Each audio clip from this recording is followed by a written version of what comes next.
Hello, everyone. This is the Eddie Network Podcast, and I'm your host, Ed Breniger. There are people around the world who are doing great work who largely go unnoticed, except for within their small circle of friends and colleagues. But sometimes those of us from around the world get to see what they're doing, and we become impressed by it. We marvel at what they're doing, and we want to celebrate it. My guest today, who I first met back in 2023, is Josie Gibson from Australia. And Josie is working at the edges of what she calls catalyst. She's a catalytic person.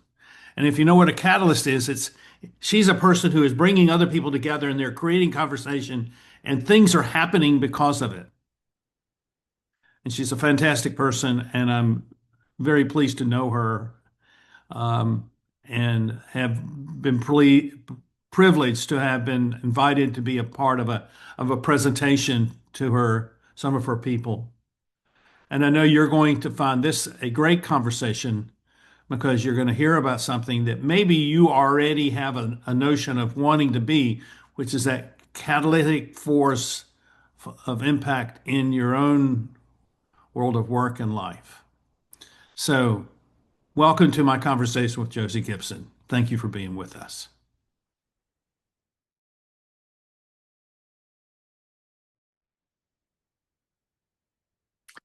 Hello, everyone. Welcome to the Eddie Network Podcast, and I'm glad you're here. And my guest today is Josie Gibson. She is an Australian and is doing interesting work in building, I guess, community. Is that a good word for it? Building collaboration. She's a creator of civic relationships that really matter.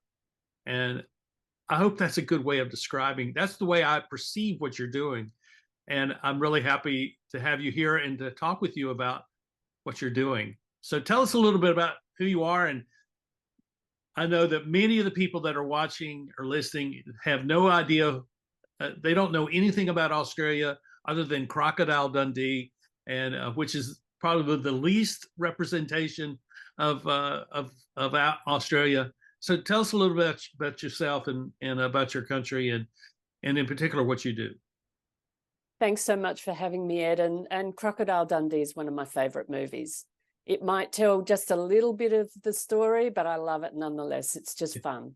It is a great and it expresses a lot of the humor that's at the heart of being Australian. So I run a group of interesting change makers called the Catalyst Network, which is this 10-year experiment, which sometimes I'm still not completely sure what it is. All I know is that they're really interesting people who, when we get together, sparks fly and interesting collaborations spring up around the edges. That grew out of my interest in challenging thinking and practice around how we approach some of the big things that we need to do as societies, because my training for many years was in journalism. I'd observed a lot of well-meaning change efforts and leaders stepping forward. And then you fast forward 10, 20, 30 years and you have to say a lot of fundamental issues still remain unsolved. In fact, they might have worsened. Mm-hmm. And so in the last 10 or 15 years, I've been running my own business. Once I left journalism, I had a lot of different kinds of roles. But I always came back to that issue of why is it that some people can get big stuff done and most of us can't? Like, what is it that actually those true transformers, and if you look back through history, you see them. They tend to appear once you're looking back, but when you're in the middle of it, it's quite easy to miss them because there's a set of characteristics around how such transformers operate. And so in the last 10 years, I've been looking at this in more depth to kind of understand, how these people operate to get big stuff done, and then how we might learn from that and actually more generally do things differently. And these people are everywhere. they're in every community and they hide in plain sight. And that's, as the journalist in me loves that. Well, that's really intriguing. It really has piqued my interest. So I want to know what these people are like. What is it that they're doing? What is it that they're doing which is, on the one hand, different than what the rest of us are doing, and two, what are they doing that we could all emulate, we could all follow and copy in a sense? Yeah, look, they're really good questions, because I'm not sure that copying is part of it. I think I when I started to investigate this, I did the usual routes. I looked at some research around leadership models, and I looked at how, psychological models and frameworks around how we develop as adults. And I looked at complexity science, and I looked at systems thinking, and I even looked at quantum biology, because to me, and in more recent times, I've looked at Indigenous First Nations wisdom principles as well. And I mapped them all. I just, I went through a lot of red wine in my efforts to I'd find a new piece of the puzzle. And a lot of this material is rigorous, and it's been around for many years. It's just that sometimes, when I think about some of the research, people were just ahead of the times. Like, they discovered stuff, but there was no market for it. There was no appetite. But when you sort of pile it all on top of each other, there's amazing commonality in that the way these people operate is from a global perspective. And by that, I don't mean it's international. I mean, they go to the biggest, like, they have a capacity, like a radar, to pull in stuff. And it's driven by curiosity. And that is more than just intellectual curiosity. And so I sort of started to put some words around it. It's almost like a calling, that they know that there's something missing. And when I started to chat to people around this, I call it outside in thinking, which it's not linear. It's just like pulling all that data in from many, many diverse sources and being able to sense make and recognize patterns, like in the most sophisticated way.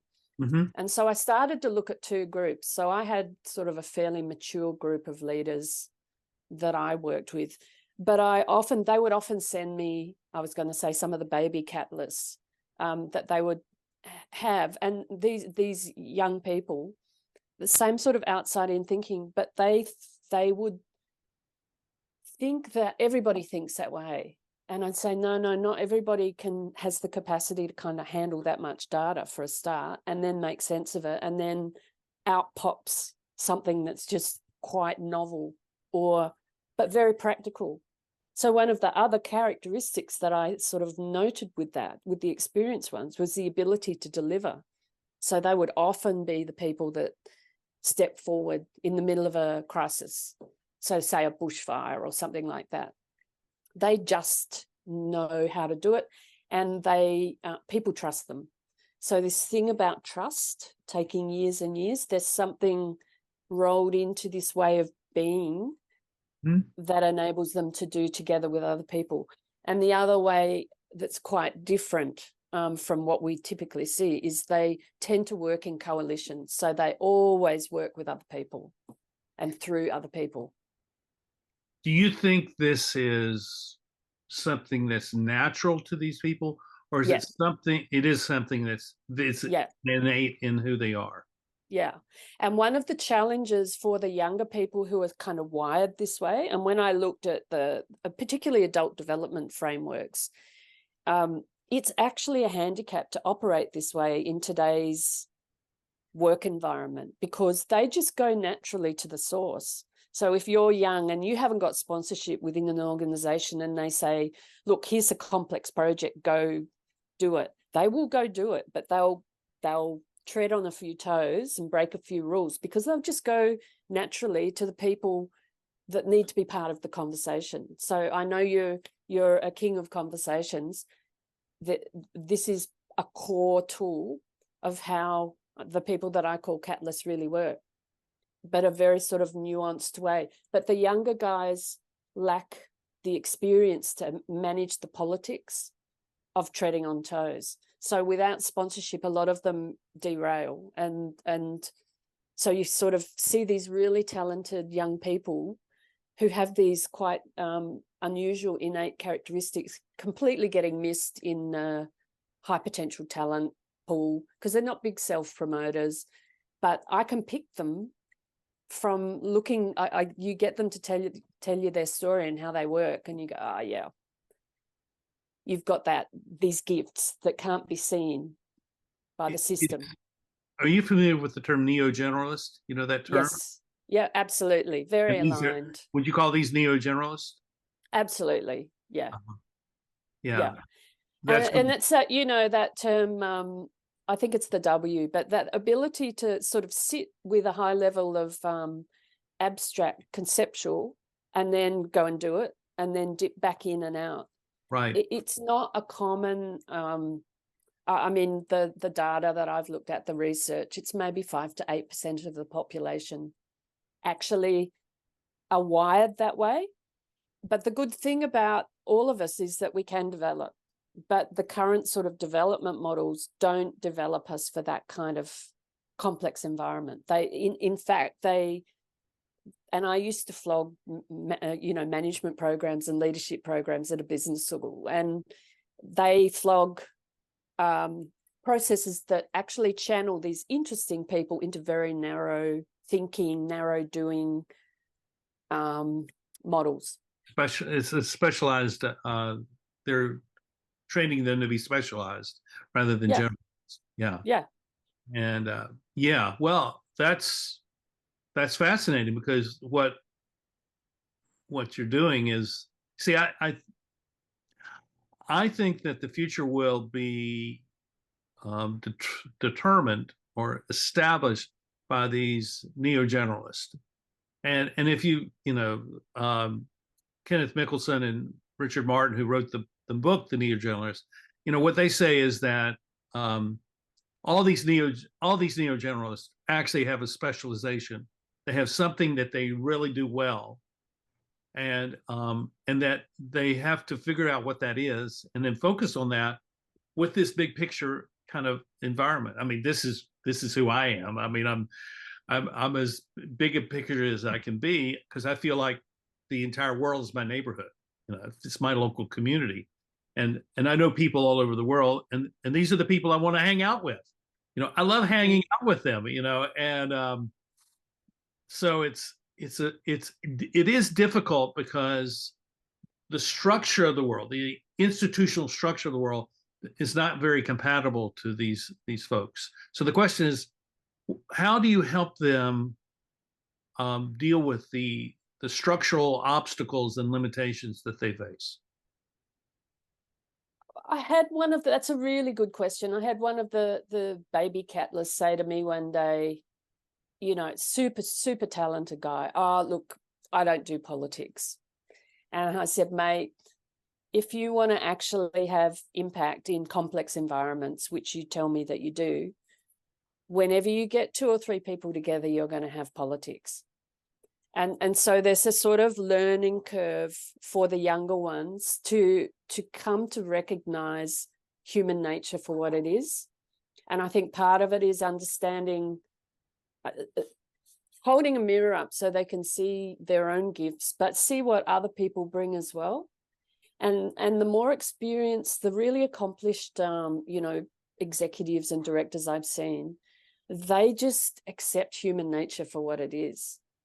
And all of the paradoxes, the bad behaviors, and I think of, somebody like, Nelson Mandela able to, wear the Springbok jersey while giving the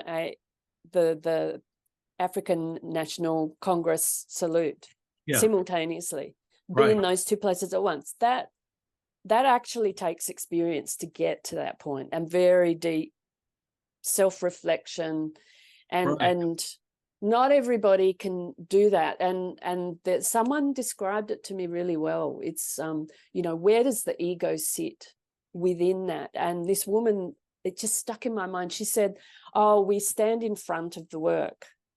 So they don't identify themselves through the work. And when the work is done, they move on. So it's not a kind of, but obviously you've got to have a very intact ego to do big stuff, but they can control it. So what you're saying is that these projects, let's say there are projects out there, these projects are not about establishing or validating one's own sense of identity. Our sense of identity is established by our values and our sense of purpose. We go do it, we go apply them or exercise them in the context of these projects, but they're not going to tell us, they're not going to define for us who we are. So the success or failure is not a life-defining proposition for us in that regard. Is that the way you? Yeah, absolutely. And the paradox of this is that, well, I think about you've traveled the world, you've got these amazing networks, and you're doing micro conversations with interesting people that you cross paths with. So it's being able to be in these different dimensions simultaneously. Not all of us can do that. And there's something so humbling when I meet new people. We had the opportunity to host an absolutely wonderful cultural astronomer who's been a pioneer in the field this week, who is just brilliant, but also totally humble at the same time. You know, a groundbreaker. And in, you know, Kenneth and Richard's book, there are many such people. And so it's that creative tension, if you like, between, oh, I can do this. Oh, can I do this? I must do this. All of those questions simultaneously. And then they do it. They have no choice, in my experience.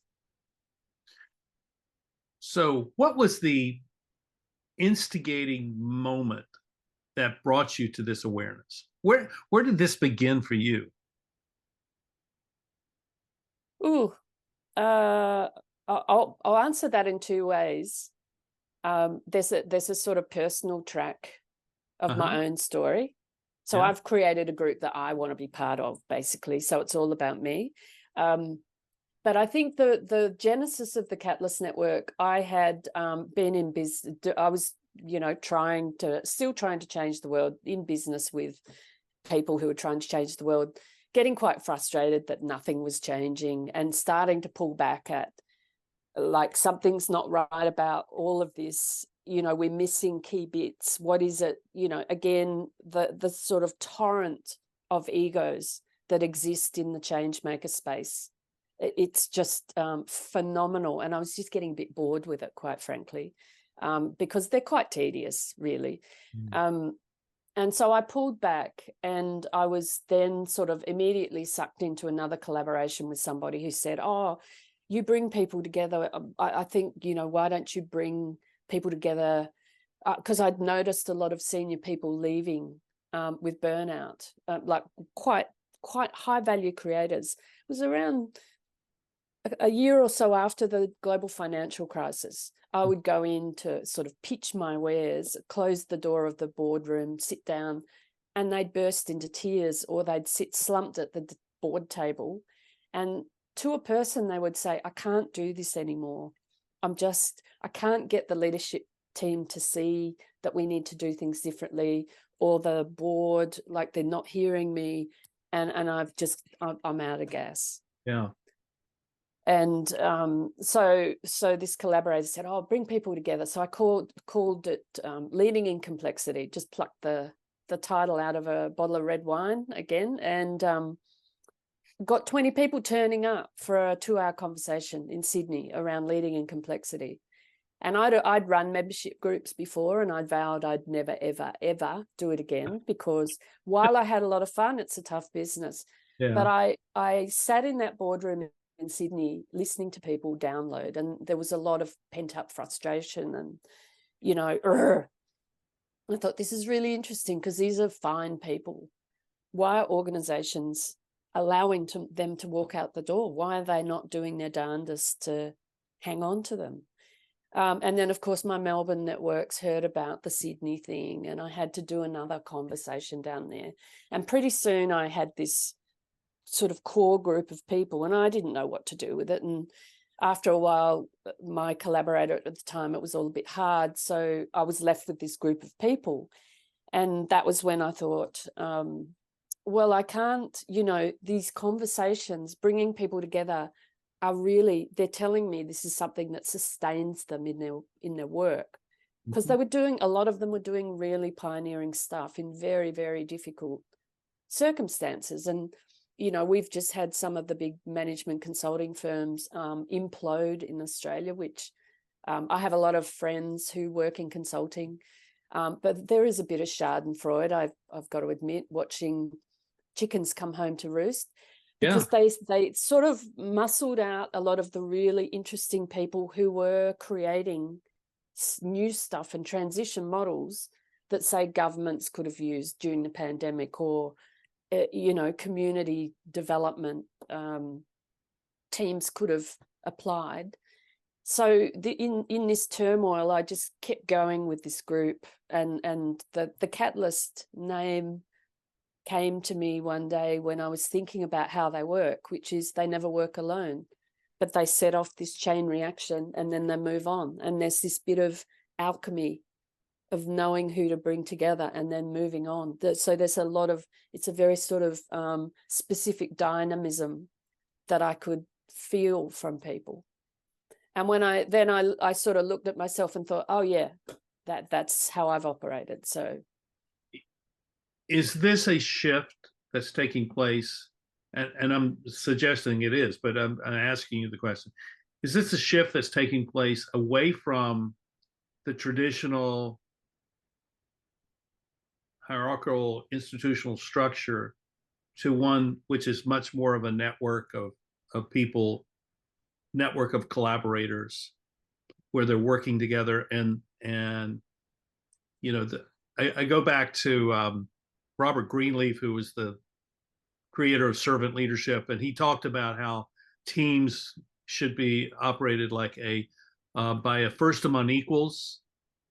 The person who has the talent or the expertise for a particular thing, they're the ones who take the lead at that moment, but they're not always in the lead. There's this kind of collaborative way of operating where everybody leads and everyone follows, and out of that dynamic, out of that, the energy of that interaction is where the real change process emerges. Is that shift taking place?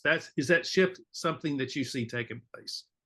Absolutely. And I mean, you know Richard Martin and Kenneth as I do. Richard wrote a beautiful piece around cycling pelotons years ago that, like, as a metaphor for me, was really strong. And I think, I really hate the term leadership.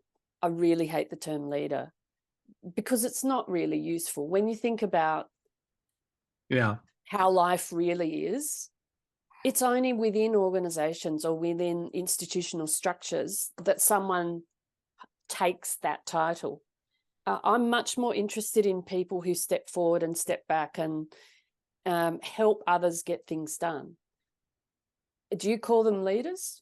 Maybe, or not, but it's just not and it confuses people. And particularly in a country like Australia, we are just indoctrinated into authority, because we still haven't cut the ties to the mothership. So, authority represents something, roles represent something, and it may be that way in the US as well around, certain offices. I'm interested in the people that can look at that and go, oh yeah, but I don't care. I'm going to go around them anyway. So there's a sort of very graceful rebellion that is part of the makeup of the people I'm interested in. What is it?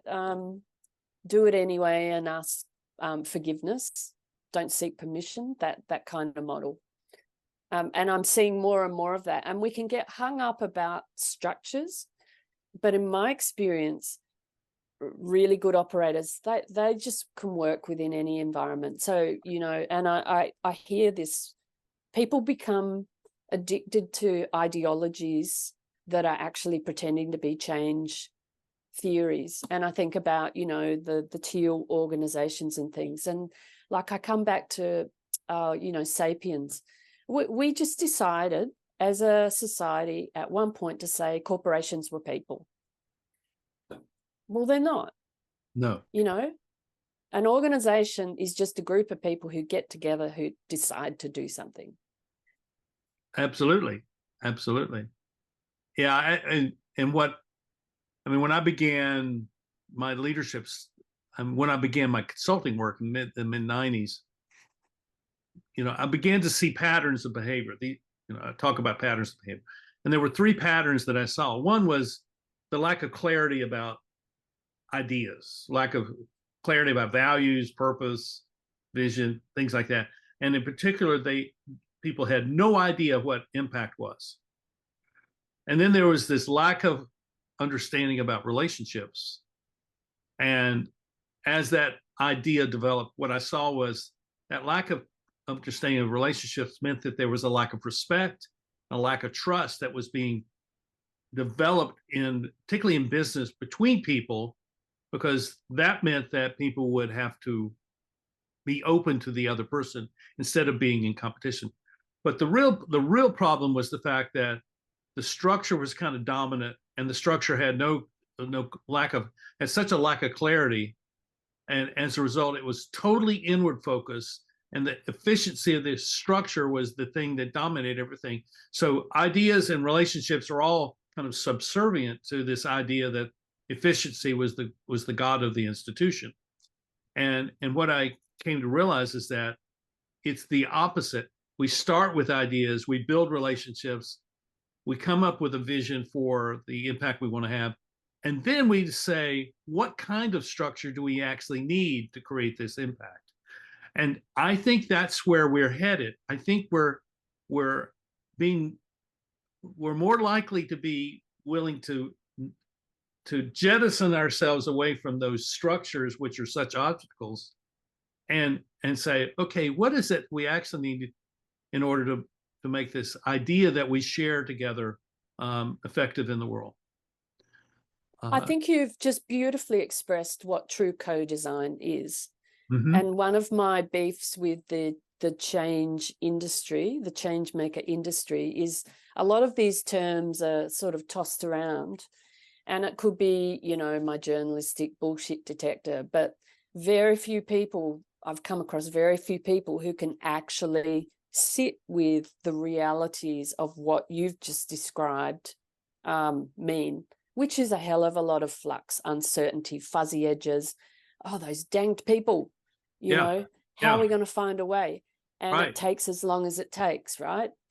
And so I'm particularly interested in, big projects. I've worked in, the construction industry and these big mega projects that take multiple years, and how when they work, they generally have people with the capacity to adapt the way you've described. When they don't work, which is, 90+% of the time, they have people that just cannot cope with the prolonged uncertainty and messiness of it. Well, the reality is that structure is never on the table for change. We're going to create change within the structure we have, but we're not going to change the structure we have. And therefore, we're going to stay the same way, and we're going to have the same problems. But what I saw emerging from the pandemic was people were deciding, because they got sent home and they were working from home. I like working from home. I don't want to go back. So if they're going to require me to come back, I'm going to quit. I'm going to go find another job.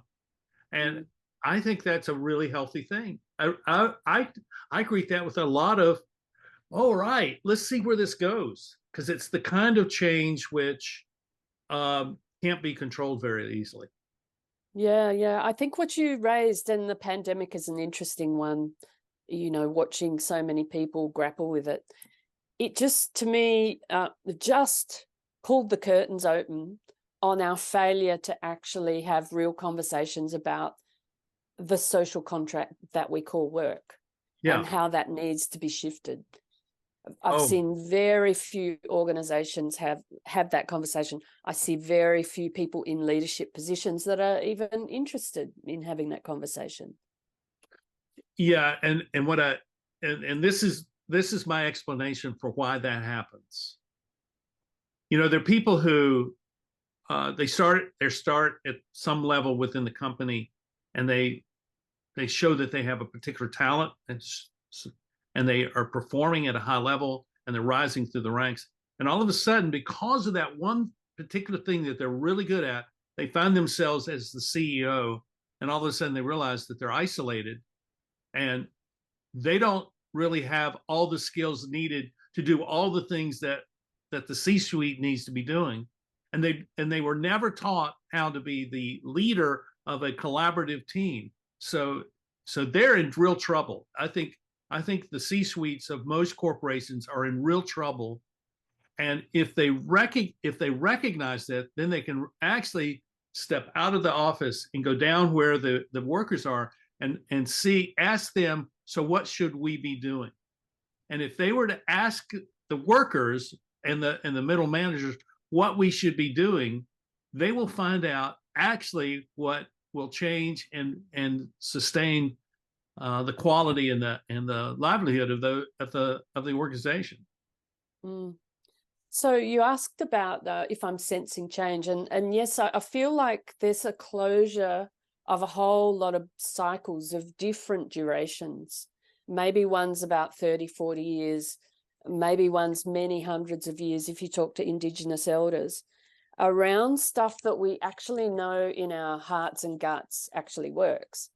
And that's why I'm really interested in what First Nations are generous enough to share with us around their principles of operating, which are always relational. And not just relational in a people sense, but relationship to land, to the earth that sustains us. And I love that notion of custodianship. And I've actually sort of started to kind of work out how I can use that in my work when I'm a custodian of an opportunity, rather than coming in to do a plan. What does that actually mean? You know, and it's a very different sort of, like, who do I need to bring in at what point for what kind of decisions, for what kind of actions? I you know, there's this wisdom of millennia. We've got the model the wrong way around. We only go to the people at the end of when everything else is blowing up. But in Indigenous cultures and most parts of the world, especially collective cultures, they start with the people, and then they go towards action. But there are certain steps where they hear everybody's voices, they see what resources they've got, they design around that, then they do it. And what the leaders see is the importance of holding the tribe or the community together by constantly referring back to their shared values, their shared history, their ancestral values. Those things are really important as a way of connecting people back to what is meaningful and important for them. That's what I see in tribal groups or in indigenous groups. I've seen that, and I only see it because I studied those things, and what I realized was, and this is a phrase that came to me 3 or 4 years ago, and it's that there's in all these organizations, and I would suspect in your tribal groups there, the indigenous groups there, that there is this persistent residual culture of values that persists because it resides in the relationships of the people, and that is what the real culture of the tribe is, or what the real culture of the company is that culture of values which all the people or the people share together and becomes kind of the defining ideology for the company or for the group. I am such a novice when it comes to, you know, Indigenous cultures, and we're lucky in a place like Australia now with our, you know, less than glowing track record around treatment of our First Nations peoples, that they are generously sharing so much of aspects that they can of their sciences, their cultural principles, that to me makes so much sense, particularly when you look at things like the failure of collective climate action over the past 20 plus years. You know, lots of talking, not a huge amount of progress. Because we live in Australia, in a continent that is one of the driest on earth. Right. And we're fortunate to have peoples who've been here for over 65,000 years. So I would say they know a thing or two about how to adapt. And so I've been wrestling with this, and it's not been a popular sort of train of thought in the context, but I've just thought climate is a second order priority. We need to actually reconcile with First Nations and be able to have different kinds of conversations. And through that, we will actually get access to that wisdom of millennia around how to deal with, how to adapt to whatever the earth and the climate is dealing us. So I think that leads to the conversation we had before we went on the air, which has to do with your sign there, Vote Yes, and which is a campaign. Let's talk about that, and because I think that campaign, if I'm not wrong, fulfills that kind of sense that you're talking about there. So let's talk about that. What is this campaign that you're okay? So yeah, I'll put myself out on a limb.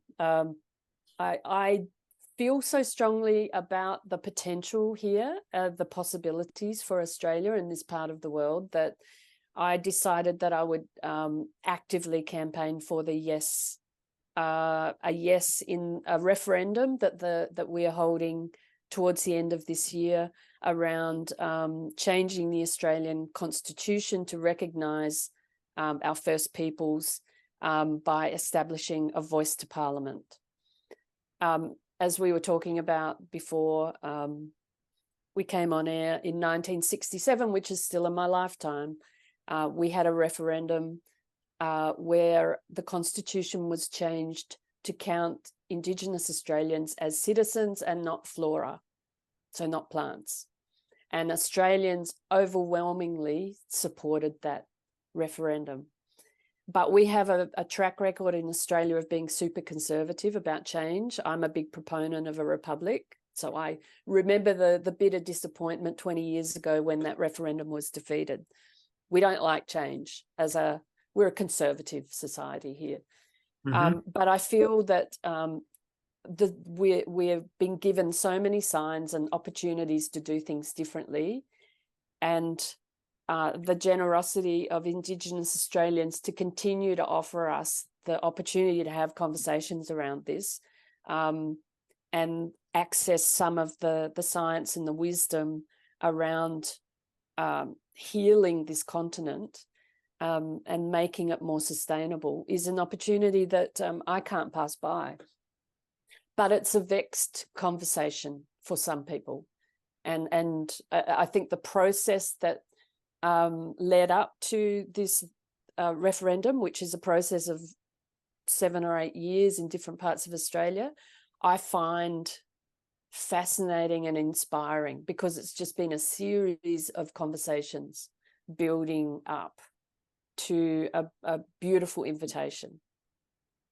Does this lead to a parallel group that then becomes a collaborative group with your current group of First Nations, First Peoples, who are catalysts in the sense that you're talking about, that you create a second group of these people so that the two groups can come together in ways where that collaboration, I mean that's creating a structure for relationships that could really be significant. I mean, that it seems like that's your opportunity. It's so exciting, and as we've discussed, if this referendum passes, and we have a very poor track record of passing referendums, you have to get a majority of votes in the majority of states, so it's actually stacked against passing. But the Indigenous elders who came together in Uluru to create the Statement of the Heart, they wanted to go directly to the people of Australia, not through government, but directly to the people. And I think part of my work as somebody who believes in the yes vote is to go and have conversations just like this with other people who may be unaware that there's a referendum. I mean, there's a lot of younger voters that have never had to vote before who are looking at me quizzically, why are you wearing a yes t-shirt? Because you're going to have to vote before the end of the year in a referendum. What's a referendum? And then you have this conversation. You know, and there is resistance and antagonism, and not only from white Australia, from different pockets of First Nations. So it's, you know, there's a lot of residual anger, and I'm sure this is all part of this process in different countries where you have to be able to sit with it. So I'm coming in sort of, I don't want to be clumsy in the conversations. I want to be respectful. So we shall see where it goes. But that's my commitment, and it's been the commitment of a lot of my friends to go out and talk to their neighbours, and that's what we're doing. Well, I wish I lived in Australia, because this sounds like an exciting moment for the country. I mean, this is a kind of moment of reconciliation, and that's a very big deal. So, you know, of course, this is the way I think. So what if if you found someone who represents the First Nations, and that the three of us would have a conversation about this? We could do a podcast on this, and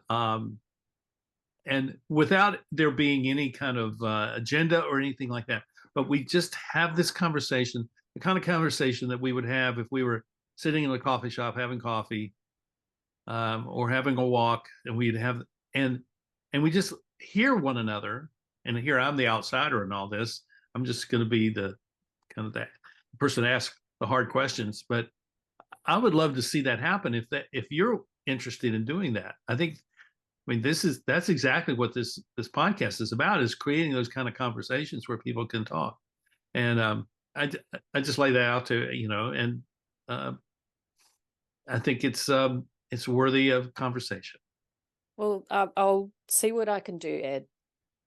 I'll see what I can do. I think, like, as you say, I just have this feeling that it is the possibility of reconciliation is too good to walk by. Uh-huh. And I also have a fundamental belief in the goodness of human nature on the ground. And interestingly, you know, some of the techniques, such as they are around because a lot of people say, I want to help, but I don't know how to have these conversations. I can't, you know, things have been so polarized. And so there's some material there around how to have, you know, good, respectful conversations. Yeah. And interestingly, a lot of it has come out of grassroots organizing, campaigning in the US, you know, from many, many years ago, that kind of really effective, connecting, enriching dialogue. If we just listen to one another and respect that the other person's perspective is theirs and theirs alone, hey, we can do it. We can accomplish a lot. I mean, it really, Yeah. I just see this as a very exciting moment for you all. And, you know, love to support you in that. And Thank you. Yeah. Because if we can show people how to have a conversation with people who are different than us, without there being, even when the cultures are different, if we can have that conversation where we listen and we respect the other person, then we have a chance to create trust, and then we have a chance of being able to talk about the larger issues of the kinds of obstacles that we're both facing that are very similar, and therefore we are able maybe to work together to alleviate some of those things. I mean, it's interesting. You can think about this as a problem, or you can think about it as a possibility. And this sort of ability to frame and reframe back to our original, the early part of the conversation, Mhm. is something. I met this remarkable woman yesterday who's worked in different industries and sectors, and we were talking about how you can choose to see barriers, you can choose to call it a problem, or you can say, this is really cool, what if we do this?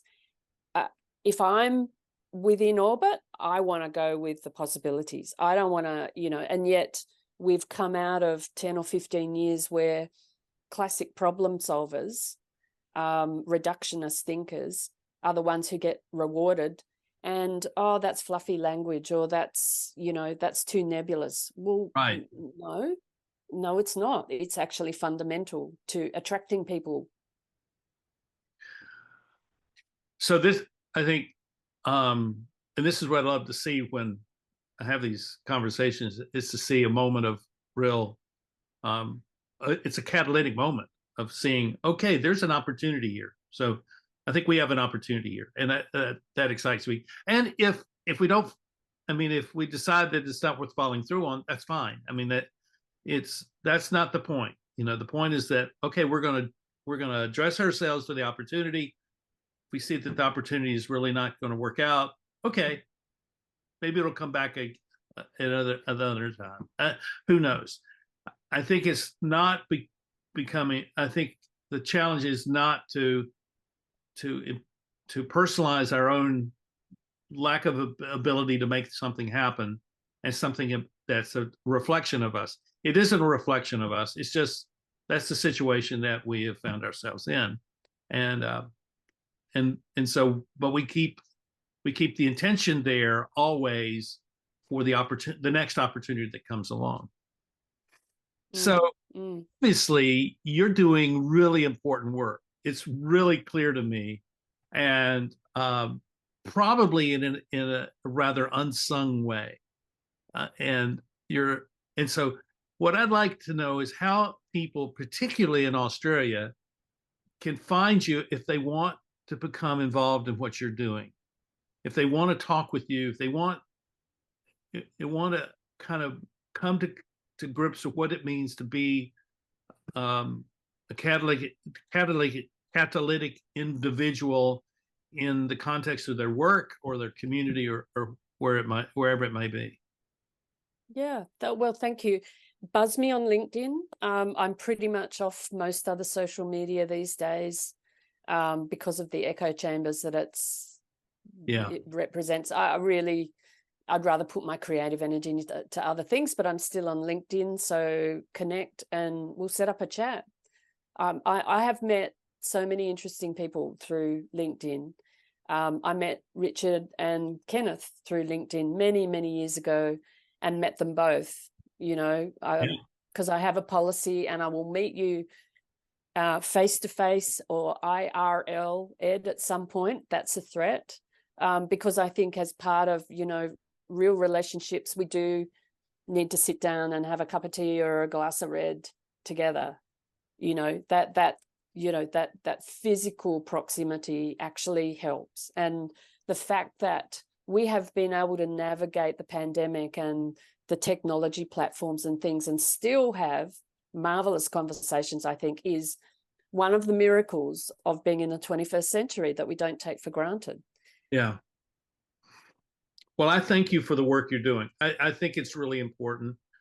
I think it's a game-changing kind of thing that you're doing, and I think people should recognize this. And the people that you're working with should be congratulated for the work that they're doing. And so it's really great to have had you here and to have this conversation. And my head is just spinning with all kinds of ways of thinking about the opportunities that it's not just in Australia, it's everywhere in the world, of what the kinds of things that you're talking about. Those possibilities really are there for all of us.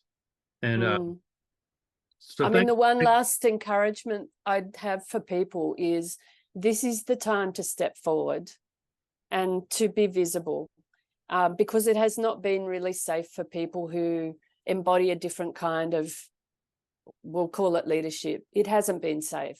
But now we need people to step forward and actually act differently and lead differently and show people that we can do it. And we know we can do it, but we just need to be more visible.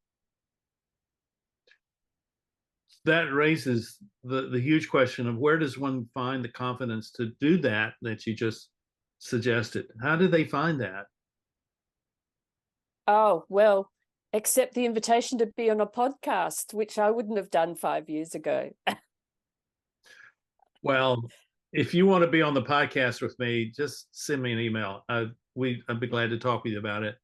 I'm really glad to have you here. I'd like to, to meet some of the people that you're talking with and have more conversation about this. I think it's really important stuff, and it's a representation of something that's taking place in the world, which is a real change that's happening that is very difficult to identify exactly what this change is and where it's going, but it's certainly leading us from where we were to where we're going to be.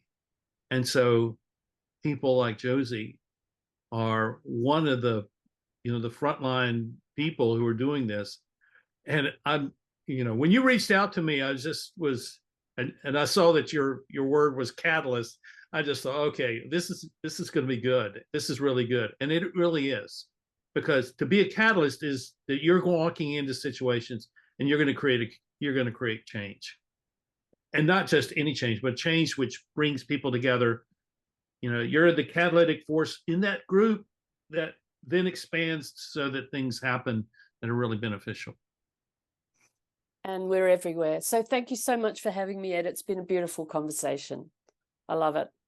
Well, give my best to all the Australians who are sitting on the fence, wondering whether they should vote yes. And as an American who believes in racial reconciliation, of joining together to talk about things that matter to all of us, I believe that what you're doing is really an important thing. So thank you. Thank you for your support of that. And thank you all for watching the Eddy Network podcast. Please subscribe and hit the like button. And if you have a comment or question, please let us know. And certainly I'll pass on your questions to Josie. And we'll put contact information in the show notes so that if you want to talk with her directly, you can do that. Thank you, Josie. Thanks so much, Ed. See you soon. See you soon. See you down under. And see you all soon as well on the next Eddy Network podcast. Bye-bye.